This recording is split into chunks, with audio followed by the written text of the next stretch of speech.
As trains thunder down the tracks through Kent, the whistles have led to complaints from people who live nearby for decades. Now, though, those high decibel blasts could go quiet.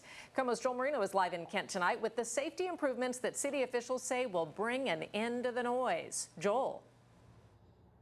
Molly, the train tracks that are behind me, they cut right through the heart of the city, and the loud whistles, those have been mandatory to make sure that people stay clear.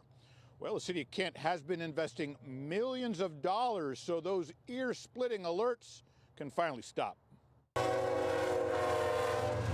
This is one of the loudest sounds in downtown Kent. For decades, train engineers have been required by law to blast their horns before every public crossing. It's going the whole time he's coming through here. Just, you know.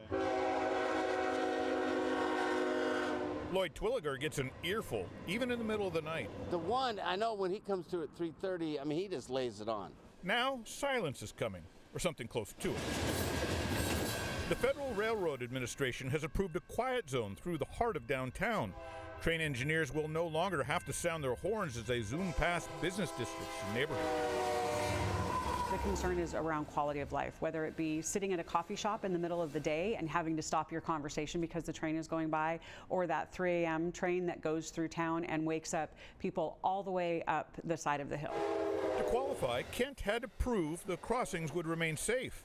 The city invested about $3.5 million in safety improvements, starting with a fence that runs the length of the tracks. We've raised the barricades in the street so cars can't go over to get around the crossing. Along with the crossing arms, chimes, and flashing lights, those improvements convinced federal regulators that crossings could safely operate without the whistle. No system is perfect, but the goal is to keep train collisions from claiming lives. And if someone is determined to be on that track, there's not, unfortunately, much that the city or the railroad can do about it.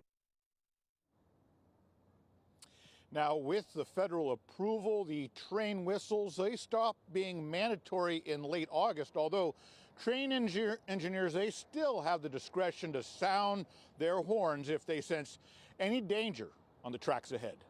Reporting live, Joel Marino, KOMO News. All right.